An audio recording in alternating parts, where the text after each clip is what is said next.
মোদির হাত ধরেই সিঙ্গুরে ফিরবে টাটা, আটকাতেই পারবে না মমতা।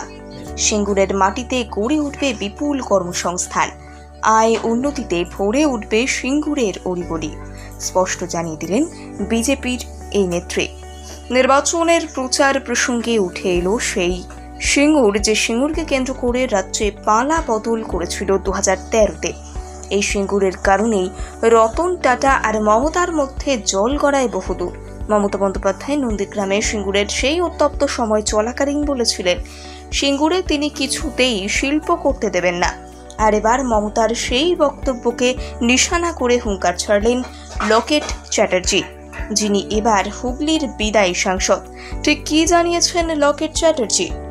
সম্প্রতি ভোট প্রচারের ফাঁকে শিল্পায়ন প্রসঙ্গে কথা বলতে গিয়ে হুগলির বিদায়ী সাংসদ লকেট চট্টোপাধ্যায় বলেন, রাজ্যের যুব সম্প্রদায়ের চাকরির দরকার, তাদের কর্মসংস্থানের প্রয়োজন, আর এক্ষেত্রে দরকার রাজ্যের শিল্পায়ন ক্ষেত্রে উন্নতি, আর এই শিল্পায়নের সঙ্গে ওতপ্রোতভাবে জড়িত কর্মসংস্থান।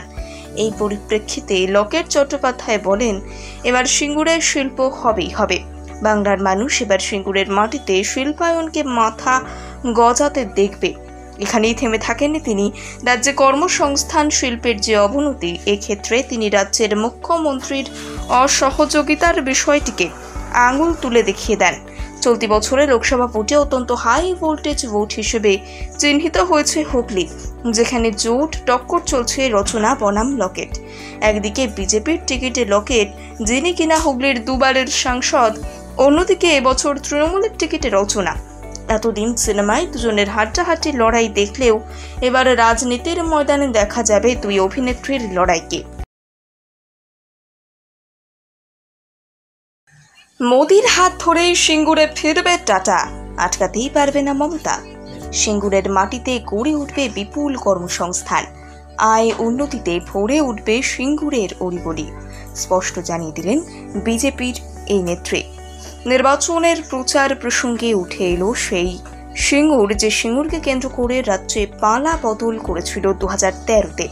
এই সিঙ্গুরের কারণেই রতন টাটা আর মমতার মধ্যে জল গড়ায় বহুদূর। মমতা বন্দ্যোপাধ্যায় নন্দীগ্রামে সিঙ্গুরের সেই উত্তপ্ত সময় চলাকালীন বলেছিলেন, সিঙ্গুরে তিনি কিছুতেই শিল্প করতে দেবেন না। আর এবার মমতার সেই বক্তব্যকে নিশানা করে হুঙ্কার ছাড়লেন লকেট চ্যাটার্জি, যিনি এবার হুগলির বিদায়ী সাংসদ। ঠিক কি জানিয়েছেন লকেট চ্যাটার্জি? সম্প্রতি ভোট প্রচারের ফাঁকে শিল্পায়ন প্রসঙ্গে কথা বলতে গিয়ে হুগলির বিদায়ী সাংসদ লকেট চট্টোপাধ্যায় বলেন, রাজ্যের যুব সম্প্রদায়ের চাকরির দরকার,